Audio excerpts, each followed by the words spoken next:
Greg Bakun here. Like you, I love good, fresh, delicious food. So I want to tell you about this treasure in Roseville called Maverick's Real Roast Beef. Maverick's has the best roast beef sandwiches I've ever had. Made fresh every order. Add fries or onion rings dropped in the fryer when ordered, and you have a winning combination. Maverick's Real Roast Beef has a lot more than roast beef, so check out their website, mavericksbeef.com, or check out their restaurant on Lexington in Roseville.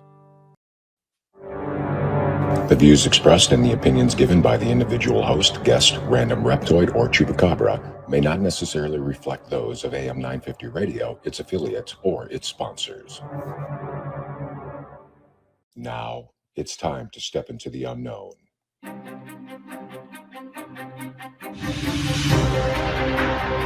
There are things people experience but never talk about. A shadow moving in the corner, flickering of the lights, a disembodied voice. We invite you to talk with us. Share your story, share your experience, because this isn't just your story, this is our story. This is GhostBox Radio with Greg Bakun. And this is GhostBox Radio on AM 950, where every night we talk about the paranormal, ufology, Bigfoot, and so much more. My name is Greg Bakun. Thank you very much for joining me on this fantastic June Monday, our first Monday in June. Very happy to be here, and you can already feel the heat and stuff coming in. It's been a really, really nice day. Actually, it was, I think this weekend and today have been really nice here in the Twin Cities, so it's been very nice to do. I missed you all. I haven't been on since, I think, Wednesday of last week with a live show, and the next couple weeks are unfortunately going to be kind of the same way. So I do apologize. It's so, it's when people do like regular day jobs and they have like a day off or something, or they have something they can't do the job. A lot of times they're just like, oh, well, I have good to not have to go to work. It's so different for doing this show. I really do miss it. And I really miss interacting with all of you. So thank you so very much for joining in tonight. And, I've been really excited about tonight's show for a while.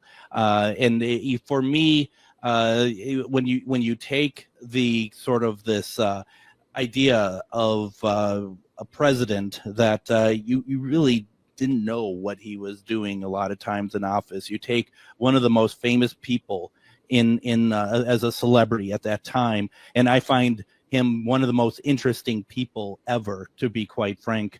And you throw some aliens into it, that is something I am really, really interested in. And so there is this pretty interesting story out there that President Nixon and Jackie Gleason, who had been friends for a great deal of time, that Nixon was, and first of all, that Gleason was a avid believer in UFOs and was very much into that. That Nixon and Gleason were friends, and Nixon decided to kind of show Jackie Gleason a little bit of what he was looking for. So tonight we're going to be talking about the book, The Nixon-Gleason Alien Encounter, an investigation into Nixon's secret airbase meetings to view extraterrestrials. I have with me tonight author Paul Blake Smith. And Paul, I just want to say, first of all, thank you for joining. But honestly, also, when you were supposed to be on about 2 weeks ago, and I had this horrible issue with Facebook, I couldn't even get a hold of you because they shut everything down on me, and you had to call the station to see if I still existed. So it all worked out in the end. Thank you for having me on. Thank you very much for the patience and going through, because like I said, this was something that I really wanted to talk about for a great deal of time, actually.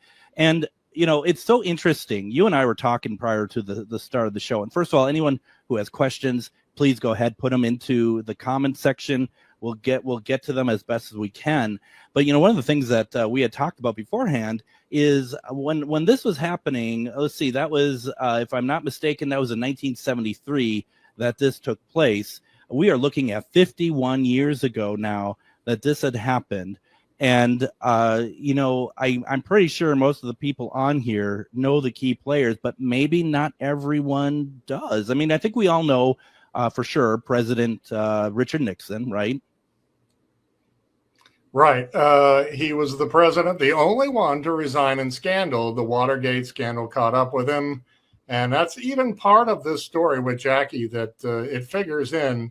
And let's make clear right up front. Jackie Gleason, the great comedian, was Nixon's friend as of the late 50s, and they went golfing a lot.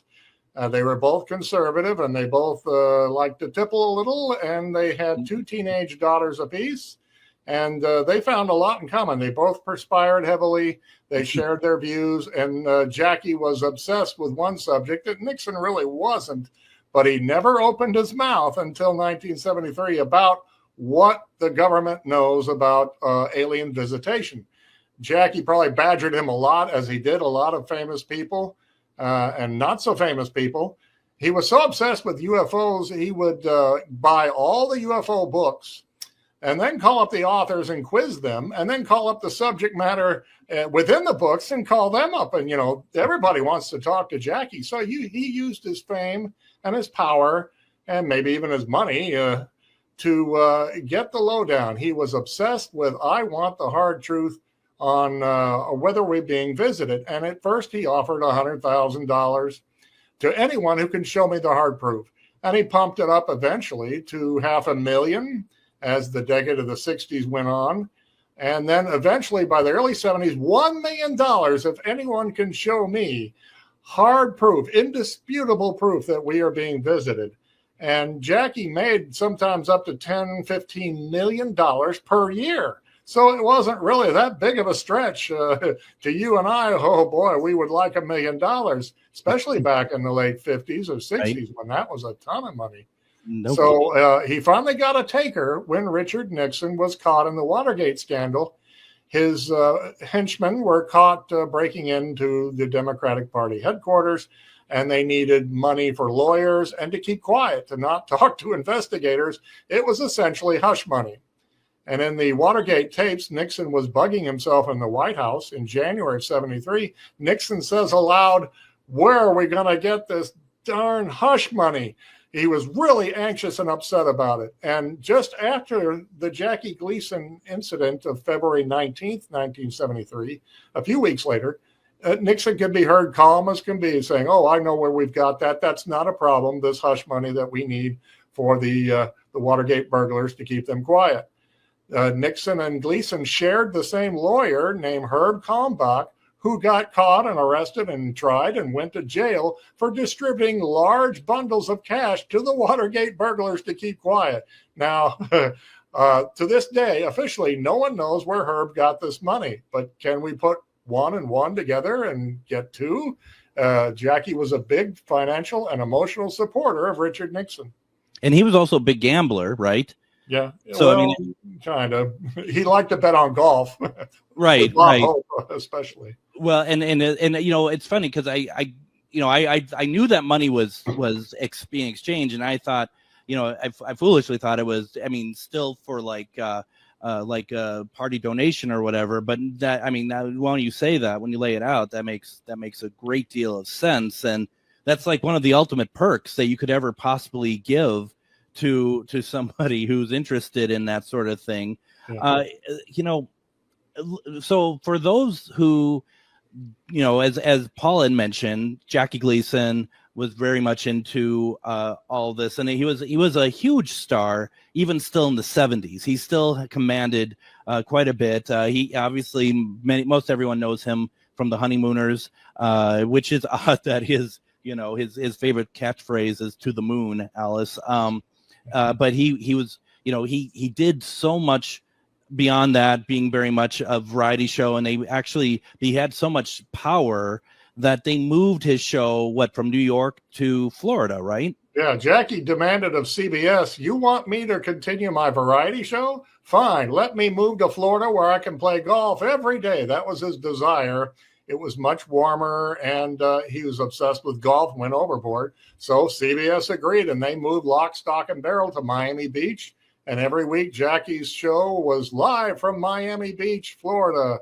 And it gave it an extra air of excitement. And Jackie brought in big guests to Miami. A lot of people went to Miami and Palm Beach in those days. I pointed out in my book, there's a long list of rich and famous people who hung out in Miami. It was almost as big and influential as Washington, D.C. in those days.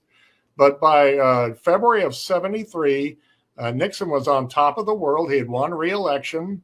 The Watergate scandal was being kind of hushed up, and that all previous U.S. presidents had passed away. He was the only living president we had. J. Edgar Hoover was dead. Allen Dulles of the CIA was dead. Noted journalists and people in government that had been around for decades were gone, leaving Nixon the king of the hill where he could do anything he wanted. The press dubbed him King Richard, that they felt he had the imperial presidency, that he could just do any darn thing he pleased. And eventually that caught up with him with the Watergate scandal exploding as 73 went on, and he eventually resigned. But at the time, he invited Jackie Gleason to go with him one night, February 19th, 1973. Gleason was hosting a golf tournament at his golf course home, the Inverary tournament at his 18th hole home. He was right outside the final hole of that course.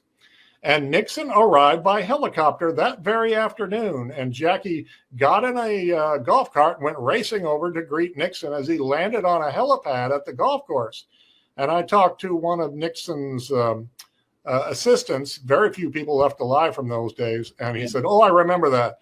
He says, "I thought for sure Jackie Gleason was going to be beheaded on live national television when he jumped up out of the cart with the blades whirring on the helicopter. And that was going to make very bloody history. But fortunately, he kept his head down. Jackie wasn't really that tall. And so he greeted Nixon, and they got in the golf cart, went over to the tournament, and spoke to the press and made nice with all these pro golfers and amateurs, superstars of sports and the entertainment industry. Bob Hope was Jackie's partner, as he frequently had been in golf, and they were both big Nixon supporters. And then Nixon gave a little speech and then said farewell, and Jackie drove him back to the helipad. But that helipad is important because it comes in later in our story where Jackie was called up that night. He was at home relaxing after dinner, and apparently Nixon called him and said, "I've got something I want to show you. Go out to that helipad," is what he apparently told him. So there's a canard going around that somehow Nixon showed up alone in a car, that he got away from the Secret Service. That story is simply nonsense. True. Nixon didn't get away from the Secret Service and drive 35 miles across Miami in the dark to show up at Nixon's door. That's impossible. That's Yeah. impossible. That's not going to happen. But he sent a helicopter pilot who knew the way there, just landed with the right coordinates that afternoon, and picked Jackie up. All he had to do was walk out to the helipad and get in. And it took about 10, 15 minutes to fly down to Homestead Air Force Base south of Miami. And that's where Nixon greeted him as Jackie got off the helicopter. He said, there he was. And he told his wife this story when he got home at close to midnight. And he was all shaken and pale. He was just ashen face, his wife said, Beverly Gleason. Yeah. And she said, where have you been? Are you all right? What's going on? He says, I've just been to an Air Force base with the president, and he showed me the evidence. He showed me dead aliens. And she said, what? And he told the whole story. She kept it to herself for over a year and then mentioned this in a tabloid news article in 1974. And Jackie erupted, called her up, chewed her out, said, we're finished. He filed for divorce. Don't ever talk about this. You weren't supposed to talk about it in the first place. This is top secret. And when many a reporter would ask Jackie about it, instead of saying, you know, my wife's crazy, this story is nuts, there's nothing to it, he just said, I have no comment, won't talk about it. You know, he could have dismissed it easily. And so the story kind of laid there for about 8 more years or so. In 1983, his wife decided to write his ex-wife, Beverly, decided to write a tell-all book. And so she wrote a full-page article herself for the National Enquirer. And, of course, Jackie read that magazine, and he went ballistic again, called her up and chewed her out and everything. But she never backed away from the story. In 2000, she was called up and reaffirmed everything, said the whole thing is real. I'm going to reconfirm this for you. I wasn't just joking. Jackie wasn't joking. And that she knew Nixon. She met him once with Jackie, that the two of them were good friends. So she believes the story is real. And so do I, that Nixon took him across Homestead Air Force Base for a little tour of a secret lab, if you want to call it that. Right. And at the time, he, like you said earlier, Nixon Nixon had a home in Florida as well. Right. He lived in Key Biscayne, and he had his own chopper pad right behind his house. At government taxpayer expense, they put in this big floating chopper pad on the ocean right behind his Key Biscayne beach house. So he could take a helicopter ride of about 10, 15 minutes himself from Key Biscayne to Homestead Air Force Base. And Nixon visited Florida 55 times in his presidency, 1.5 terms. That's a lot of times to go down there, where he used Homestead Air Force Base almost every time. So you got to wonder what's going on here with what he showed Jackie that night. Absolutely. Paul, why don't we go ahead and do this? Let's go ahead, take our first break. When we come back, we're going to talk more about this whole story. We're going to talk a little bit more of context. If you have any questions that you would like to ask Paul about this, please put them in the comments. You're listening to GhostBox Radio on AM 950.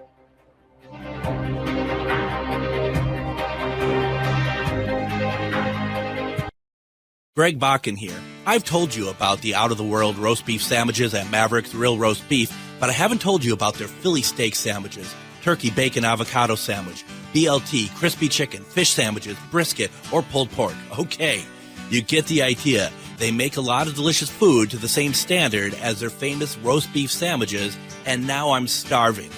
I'm going to go to Maverick's Real Roast Beef off Lexington and Roseville, and you need to go too. Check out their menu at mavericksbeef.com. Madison Comic and Pop Culture Expo comes to the Alliant Energy Center August 9th and 10th. Madison Comic and Pop Culture Expo is a celebration of comics, toys, TV, film, art, cosplay, games, and all things nerdy. It's also a family-friendly event where you can meet your favorite celebrities, browse the vendor hall, and artist alley for all the coolest merch, watch celebrity Q&As, and even more. Madison Comic and Pop Culture Expo, also known as MadX, is going to be huge, with guests like Walter Jones from the Mighty Morphin Power Rangers, legendary wrestler Sting, plus other great guests from voice actors, authors, and artists all over the entire weekend. 2 days of action-packed fun at the Alliant Energy Center. Tickets start at $53. Kids tickets are just $9.99 for the entire weekend. Don't wait to get your tickets. Buy your tickets and get more information at MadisonComicExpo.com. MadX is Wisconsin's biggest Comic-Con, and don't forget Twin Cities Con is coming up in November. New guests are being announced all the time. Go to TwinCitiesCon.com for more information. Have you ever met someone who not only can help you on a deep spiritual level, but also potentially change your life? Refined Divine is an extremely gifted psychic medium who travels the nation and lives right here in the Midwest. And she offers mediumship, mentorship, house and business parties, energy healing, palm readings, and so much more. Refined Divine has helped thousands, and she can help you. Hi, this is Psychic Medium Deb. I cannot wait to hear from you. You can go to refineddivinepsychic.com. Greg Bakun here. I love historic tours of Minneapolis and seeing everything it has to offer. But if you know me, I like to include a little spooky in my tours, which is why I found the perfect combination. Minneapolis Trolley Tours does this amazing candlelight ghost tour that you have to check out. It's an extremely immersive experience. It's a trolley trip that starts out at a haunted mansion, traveling around Minneapolis locations exposing ghost stories that the public and business owners would rather left untold.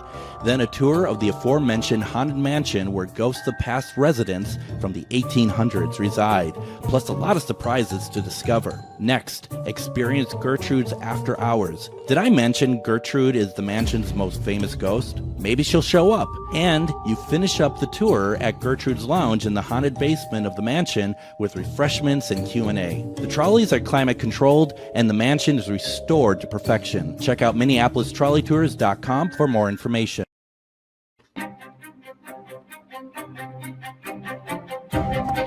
And it's time for Ghost Stories and Beyond. Join us this Wednesday, June 5th at 6:30 p.m. We're going to be having an event at Billy's Bar and Grill as we do the first Wednesday of every month. in Anoka. We're going to be in the basement. Ghost Stories and Beyond this month is where we're going to have an open mic night. We're going to be hearing your ghost stories. We're going to talk about some of the paranormal experiences that we've been having. It's a lot of fun. What's even more important, burgers are half price that night. So you definitely want to check it out just for that. They come on out. If you have a ghost story you want to share, if there's something you want to talk about, come on out. Let's talk about it. It's a lot of fun, and I'm looking forward to it. That's this Wednesday, June 5th at 6:30 p.m. It's $10 a person to come in, so definitely check it out. We have with us tonight author Paul Blake Smith, and we're talking about the Nixon-Gleason alien encounter, an investigation into Nixon's secret air-based meetings to view extraterrestrials.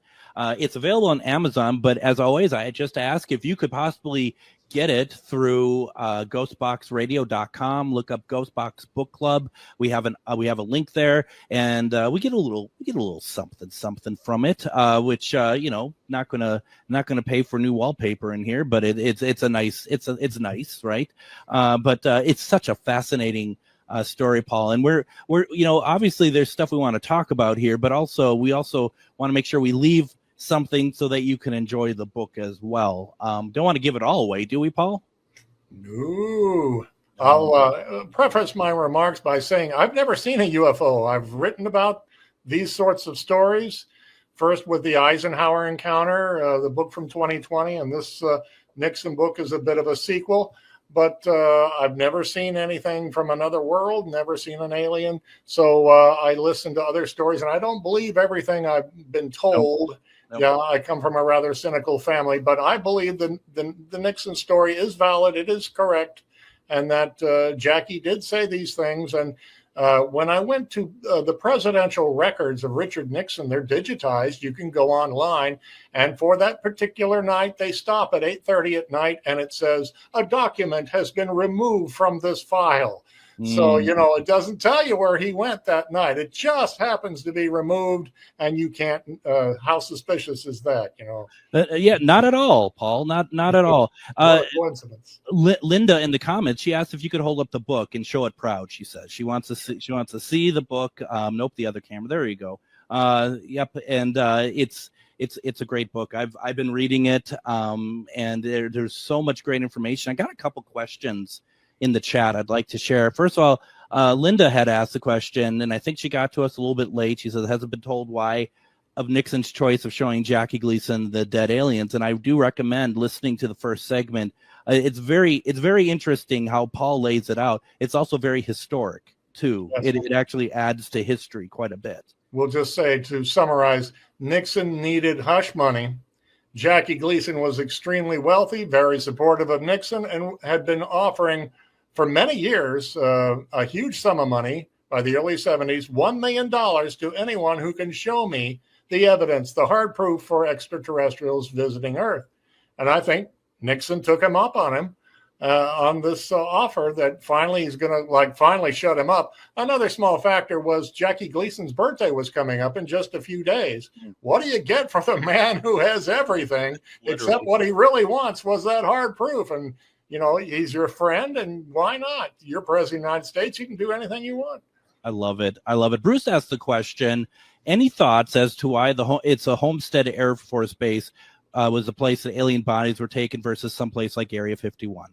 Yeah, I suspect Nixon had them imported at some point because he was down there so much and handling this issue in and out of Homestead Air Force Base maybe over 50 times. And Jackie lived nearby, so that was a quick flight for both of them by helicopter to go there. And I've heard that Homestead is kind of a depository of alien bodies.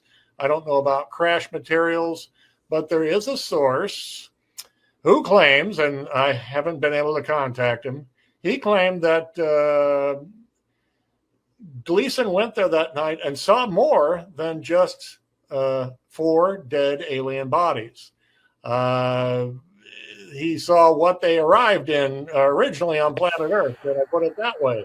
So it's an enticing story. I included that in my book. But again, it's tough to check on details. It's now over 50 years ago, and almost everyone is deceased, including Jackie his wives and ex-wives, and Nixon and all of his family, and almost the entire Nixon administration is gone. Even Henry Kissinger died last year, I think at age 100. Yep. So it's tough to interview anyone who might have been halfway in the know. Their children may be gone also by this time. Absolutely. Emily says in the comments, that Area 51 seems to be more of craft and top secret terrestrial aircraft, or more top secret like stuff that we're working on. And I don't know one way or the other myself, but I tend to think that seems pretty a fair assessment in my opinion as well.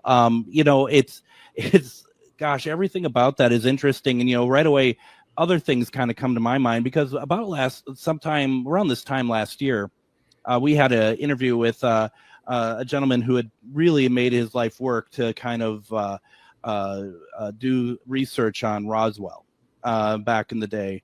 And I wonder, probably unsuccessfully wonder, if like what they had, because for the Roswell stuff, he believes it's been documented that there were about as many bodies as you had claimed, not you, but as Jackie Gleason may have seen. It makes me wonder, is this the same thing? There's no way we're ever going to know, but it's just, in my mind, that's where I go with it.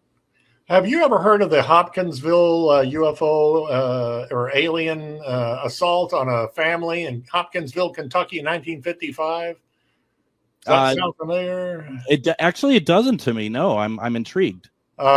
This rural family were sitting down to dinner in the summer of 55, and one guy said he saw like a spaceship in the distance, and they all laughed at him. And then into the backyard stepped this strange alien, and he had big pointy ears, big bug eyes, and he was only like 2.5 feet tall, wearing either a shiny suit or just shiny gray skin or something. And it was bizarre looking. And then more showed up and kind of seemed to toy with the family, assault them. They pulled out rifles and fired back. Well, that's the description of what Jackie gave of the aliens at Homestead Air Force Base, with the pointy ears and the big bug eyes and kind of dwarfish. And that really doesn't match Roswell too well. No. They're more like the gray aliens that you would totally. Stereotypical, the Greys. What seemed to have been recovered from a crash outside my hometown of Cape Girardeau, Missouri in 1941. Same description of what could have been more biological clones, they call them, because they were all identical, like they were punched out of a mold in a factory. And they could have been grown that way and used by a higher power, a higher or more intelligent race that use these bioclones to go around and scout ships and do this or that. So I don't want to divulge too much or divert too much from Jackie's story, but he was a plainly honest man. He's not known for making up wacky, crazy stories. He did drink, but that loosened his tongue, fortunately. Yeah. He was not much of a stand-up comedian by his own admission. He was more of a sketch comedy type of guy in TV and in movies. He did a lot of films and was sometimes a dramatic actor or comedy. Most notably, you can still watch The Honeymooners, I think, on MeTV at 11 o'clock Sunday nights. And one episode from 55, shortly after this Hopkinsville event, Ralph Cramden, his character, creates this self-made alien costume, and he parades around his apartment and says, "I am the man from space." And of course, he looks ridiculous and everything, but it shows Jackie's obsession with UFOs and aliens even back then. He kept some of it kind of covered up. It could have endangered his career if he started talking about this all the time. But he would call up a New York City radio station, the Long John Nebel Show. It was like midnight to 2 a.m. or something close to that, and talk about UFOs and UFO books and stories. And this is recorded. You can hear some of it like on YouTube. The sound quality is really bad, but you can hear Jackie talking about various cases. And to his credit, he didn't believe everything he read or heard either. No, he seemed very very well educated on it, and it seemed like he made a point of doing it. Emily puts in the comments, because I was going to say the same thing, that episode of The Honeymooners is actually makes its way into Back to the Future as well. As a little snippet that Marty McFly kind of seems to know the future of the honeymooners there. Also, the fact that he built out, what was it? It was in New Jersey, around that area. They built a house the shape of a UFO. Yeah, in Chesterfield, just outside New York City. Jackie bought some land on the edge of a bluff, and he had custom built his own spaceship home. It was round with this great view of the valley, and people who came in there said it was like walking around in a spaceship. You were looking out on the space over this valley. And he installed a Tesla telescope and a Tesla coil, which supposedly Nikola Tesla tried to contact aliens with. It's a big surprise. Jackie was so obsessed he had to have these things. He probably paid over $1 million for this house. Took many years to build. One of his first guests, Vice President Richard Nixon in 1959. Wow. Yeah. Is that house still around? Yes, it is. He sold it to CBS in 1964 when he moved to Florida, and CBS executives farmed it out to a realtor who would rent it out to various people, including some years later, David Bowie, who was also obsessed with Nikola Tesla, played him in a movie, and UFOs. David Bowie would talk about UFOs at great length. He said he saw several while living in London and visiting an observatory with telescopes. So he and Jackie probably could have had a pretty good friendship, as strange as that sounds. I don't know, I confess, if they ever hooked up to discuss their favorite subject.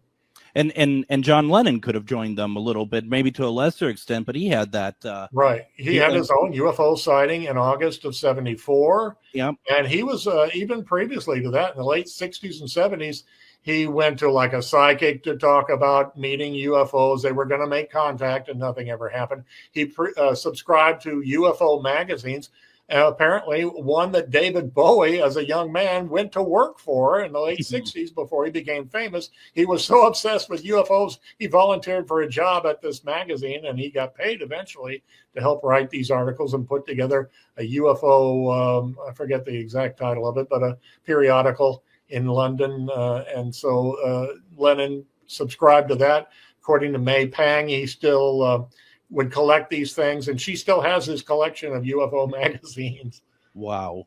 We are talking with Paul Blake Smith. He's the author of the Nixon-Gleason Alien Encounter, an investigation into Nixon's secret airbase meetings to view extraterrestrials. This is available on Amazon. Once again, we asked if you go to ghostboxradio.com, look up Ghostbox Book Club. We have a link there to get it as an affiliate link. I don't know. This is the only time that this story really has like a foundation to it, though, right? Is from what Gleason's ex-wife has said, right? Has there been any other corroborations of any kind? After my book came out, there was a rather lengthy online article in which they said that Jackie had a number of showbiz friends in private. And they all said Jackie would boast about how he got to see the hard proof at last. And they said, "Oh, really? How did you get this?" And he said, "Nixon showed me." And that's all I want to say. Nixon showed me the hard proof. So he did say to some friends in private that he felt he could trust that the story is true. And that's why he refused to say it's nonsense or answer any questions about it to reporters or to talk to the public. As it turns out, not only was Jackie a good friend of Nixon and Gerald Ford, but he was an FBI informant. And he would occasionally slip some information to the head of the FBI for many years, J. Edgar Hoover, and his successor. This information was revealed after Jackie's death in 1987, where apparently he did not give a deathbed confession. He was clammed up on the story right to the very end. And he was really embedded, wasn't he? Yeah. He's buried in a big mausoleum in Miami in a Catholic cemetery, and it says, "And away we go," his catchphrase. It's inscribed in stone. I've discovered later that he was also a Freemason, and that they also keep a lot of secrets, and they have great interest in space and what's life all about. So he was apparently a 32-degree Freemason. Jackie had to be the best and know the most of everything. Yep. So there's another factor in him keeping his mouth shut. He really shouldn't have told his wife, but he blurted it out because he was so shook up that night when he got home. In legal cases, they used to call this excited utterance, that when a criminal would blurt out something at the time of a crime, you can use that in court as like almost as a confession. Well, this wasn't a crime, and Jackie was no criminal, but it was something that he emotionally unburdened himself to his wife and probably told her, this goes no further. It's just between us. And so I'm so grateful she did blab the whole story. Jackie was also into reincarnation, she said, and felt that in his dreams at night, he really relived some of his past lives. And so he was an interesting character, to say the least. He was into things that Shirley MacLaine later in Hollywood embraced and wrote about at length. But more in Jackie's day, you kind of kept your mouth shut to the public about it. He really did live life to the fullest, didn't he? Yes, I mean, he ate and drank and partied and knew all the celebrities. Frank Sinatra was one of his best friends, and Bob Hope. He would just snap his fingers and people would come running to pal around with him, play golf, go out to dinner. Jackie played pool and would hustle people even as an adult, and win some money at his pool game. He did so as a kid growing up. He would hustle adults, and that's how he stayed alive. He had no father, and his mother passed away at a young age. Yeah. And he had a rough life, but he dropped out of school, yet he was exceptionally bright. And he did a lot of reading. He had a huge library with like over 1,000 UFO and paranormal books that were eventually donated to the University of Miami. And you can go there to their reading room and see them. Jackie's UFO book collection.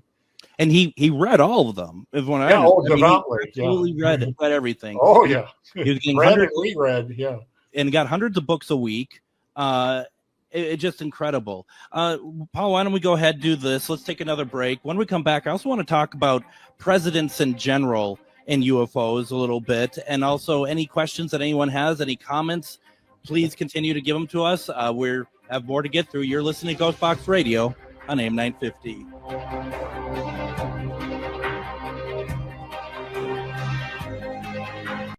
Greg Bakun here. I love historic tours of Minneapolis and seeing everything it has to offer. But if you know me, I like to include a little spooky in my tours, which is why I found the perfect combination. Minneapolis Trolley Tours does this amazing candlelight ghost tour that you have to check out. It's an extremely immersive experience. It's a trolley trip that starts out at a haunted mansion, traveling around Minneapolis locations exposing ghost stories that the public and business owners would rather left untold. Then a tour of the aforementioned haunted mansion where ghosts of past residents from the 1800s reside, plus a lot of surprises to discover. Next, experience Gertrude's After Hours. Did I mention Gertrude is the mansion's most famous ghost? Maybe she'll show up. And you finish up the tour at Gertrude's Lounge in the haunted basement of the mansion with refreshments and Q&A. The trolleys are climate controlled and the mansion is restored to perfection. Check out MinneapolisTrolleyTours.com for more information. Have you ever met someone who not only can help you on a deep spiritual level, but also potentially change your life? Refined Divine is an extremely gifted psychic medium who travels the nation and lives right here in the Midwest. And she offers mediumship, mentorship, house and business parties, energy healing, palm readings, and so much more. Refined Divine has helped thousands, and she can help you. Hi, this is Psychic Medium Deb. I cannot wait to hear from you. You can go to refineddivinepsychic.com. Greg Bakun here. Like you, I love good, fresh, delicious food. So I want to tell you about this treasure in Roseville called Maverick's Real Roast Beef. Maverick's has the best roast beef sandwiches I've ever had. Made fresh, every order. Add fries or onion rings dropped in the fryer when ordered, and you have a winning combination.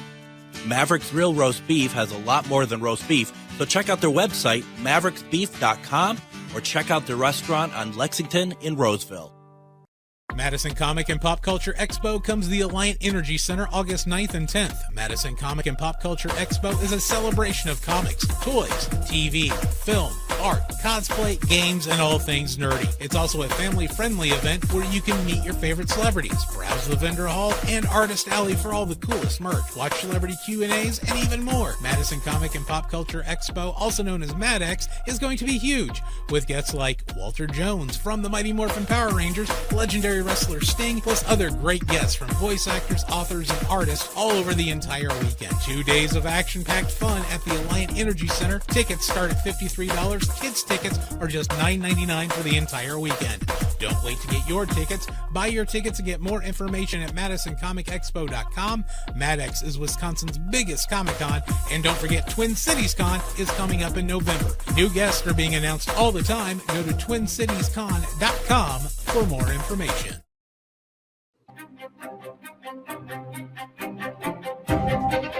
And join us tomorrow on GhostBox Radio with Greg Bakun. You had heard the commercial from Mega's Books. We're going to have Reverend Brianna Lee join us tomorrow. Amongst the many things that we're going to be talking about is going to be protection. If you have not listened to one of the episodes that Reverend Brianna has been on, I will tell you it's always fascinating, very insightful, and you're going to learn a lot. So please join us tomorrow. And then Psychic Medium, Refined Divine, Deb will be back Wednesday. We're going to focus on pets. You want to know what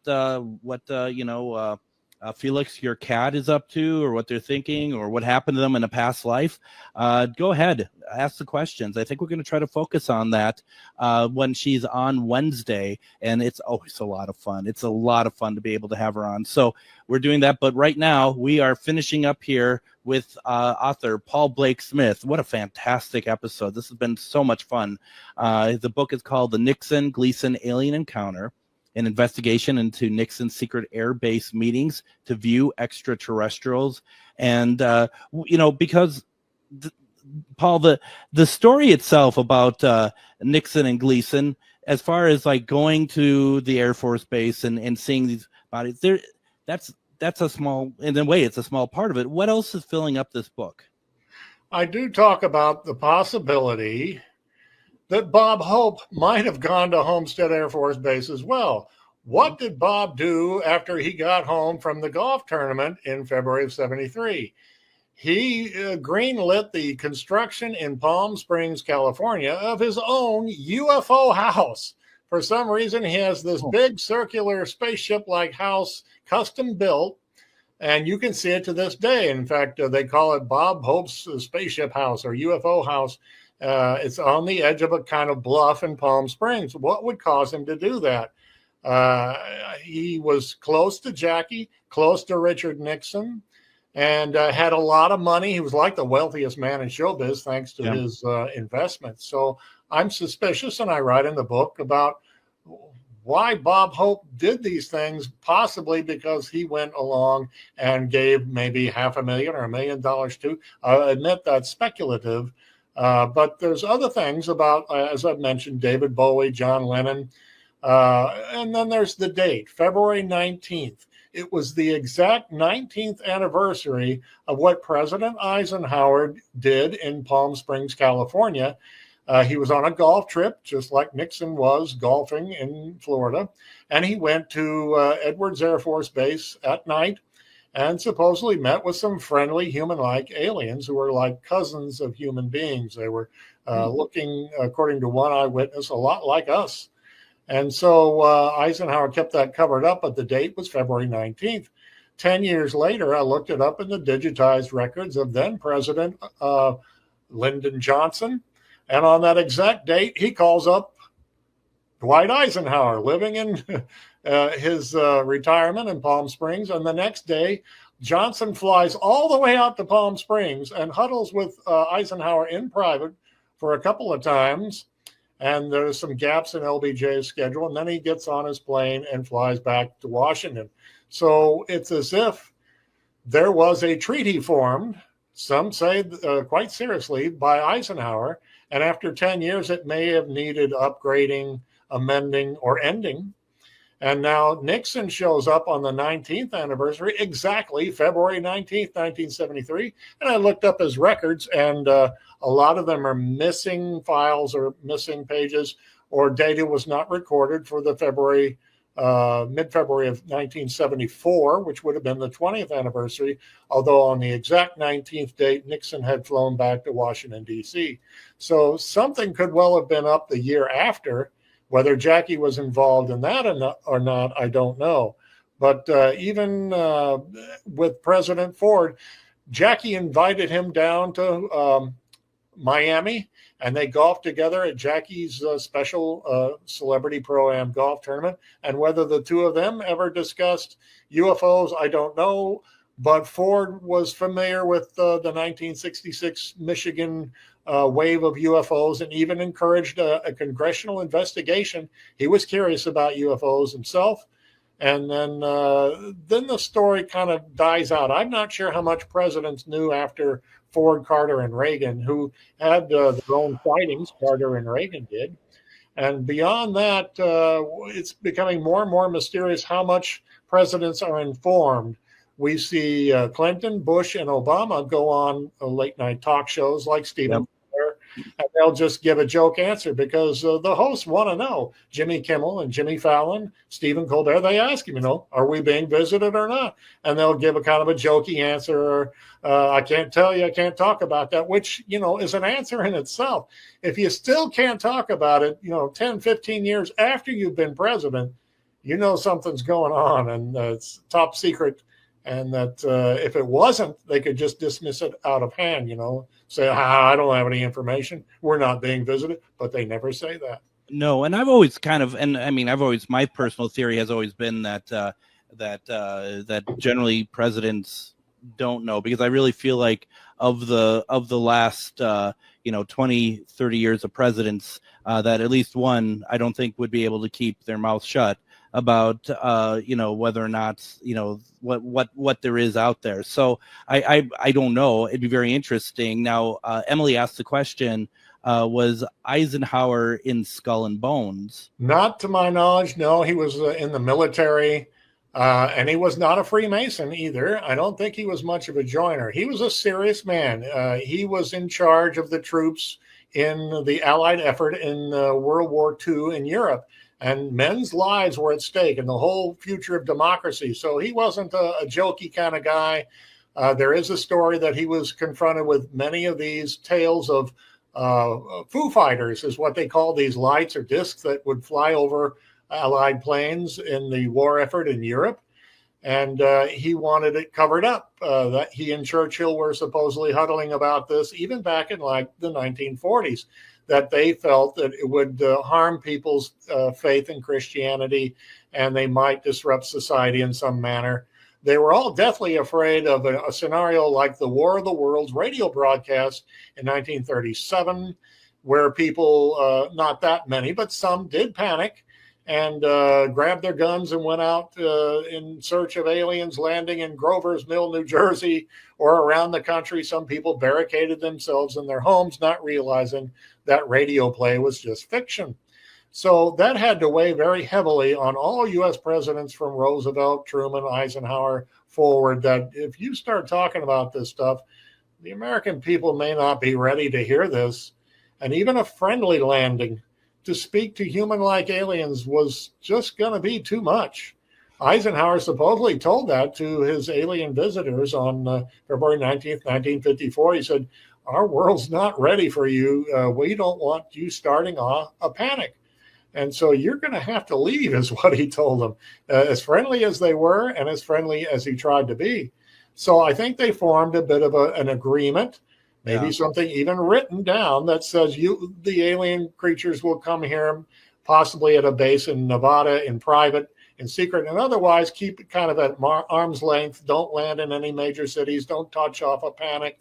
And I think that's kind of held ever since.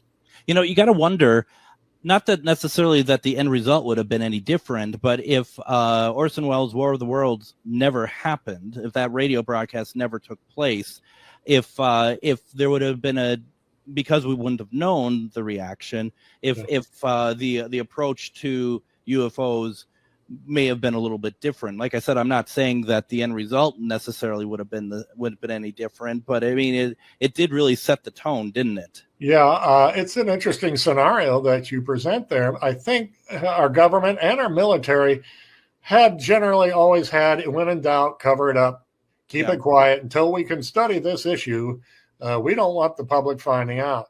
So that was a natural reaction in conservative times back in the 40s, 50s, 60s. Things began to loosen up, I think, in the 70s and 80s as we got Steven Spielberg's movies, TV sitcoms, Mork from Mork.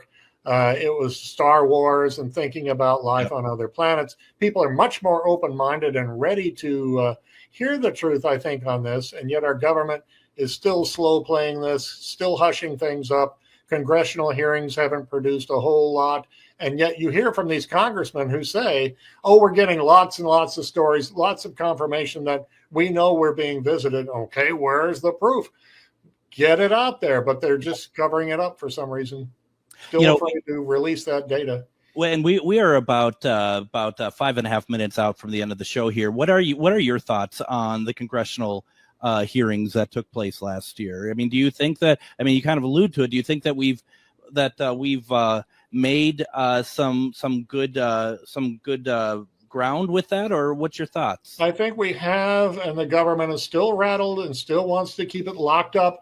There's a CIA agent, I think his name is John Ramirez or something close to that, who says that we are being visited. The government is hushing this up, and they want to continue for some reason through the year 2027, that something's going to happen that year. He doesn't know, and I don't know, and it's a very interesting thing. But I heard from another source I won't go into who said the same thing, that the government would like to keep this basically clamped down for another 3 years at least. So there you go. What's going to happen in the future? I don't know. You would love to have aliens take matters into their own hands, friendly ones, and like sit down on a football field during halftime and step out. But even that, would that be believed? People would think it was entertainment or a fake or AI or something. So it's AI is another factor in computer graphic imagery. That people can fake these videos. I've seen plenty online. Some of them are hilariously bad. You can tell that they just made them up at home on their home computer. And others are a little more believable and interesting looking. And you start to think, And when you have multiple sightings and maybe multiple views of people getting out their cell phones, and recording this and putting it online, it's getting tougher and tougher for the government to conceal and try to keep this hushed up. It is, and we like last year we had that whole supposed sighting in Las Vegas where there was multiple reports of actually seeing some sort of creature or alien or whatever we want to call them. Yeah. But to your point, it's like until there's something concrete, I don't know what really to do with that because there's so much of it, and it's so easy to fake nowadays as well. It is. I'm a little skeptical the more I hear about that Vegas story. They sent the police in. They found nothing. They said that the somebody had scuffed like a circle with their boot in the dirt of their backyard, and that makes me awfully cynical towards believing this story. But the story just we need more hard proof. There was one policeman who said, I did see this falling light in the sky shortly before this was called into the police station, this story of aliens in their backyard. So there may have been something. There's a lot of UFO videos and sightings in the Las Vegas area for the past several years. There's a whole Facebook page on it that is quite fascinating. It really, really is. One thing that Emily did ask about that because she was just curious. Basically was when was the Battle of Los Angeles? That was because she was wondering about that with Eisenhower, and that was 1943. I think that was February of 1942. And I noticed that someone has mapped out the flight path of whatever this object was that was going up and down the coast. It came down over Los Angeles, kind of turned around and went north. And it happens to go right over Ronald Reagan's home neighborhood in Pacific Palisades. And I'm thinking he had a lifelong interest in UFOs. I wonder what he saw that night. It was a crazy night in which the guns were blazing and lighting up the sky. But they did find that at least part of this story was an actual weather balloon was in the area, and they may have shot it down that night. But something else was going on. Yeah, no, that is incredible. Now, Once again, the book is called The Nixon-Gleason Alien Encounter, an investigation into Nixon's secret air-based meetings to view extraterrestrials. The author, Paul Blake Smith. Once again, it's available through Amazon. We do ask, if at all possible, if you would consider getting it through our site, ghostboxradio.com, Ghostbox Book Club. You can get the affiliated link there. Paul, this was fantastic. I hope you had a good time tonight. Oh, I always do. It's a fun story. A U.S. president and like the most famous comedian on the face of the earth, maybe even to this day, people still love Jackie. And he was not a liar, and it makes for a fascinating story that fits in with the Eisenhower saga. All righty. We're going to see you tomorrow, everyone, with Reverend Brianna Lee. Thank you, Paul. We'll talk to you all later.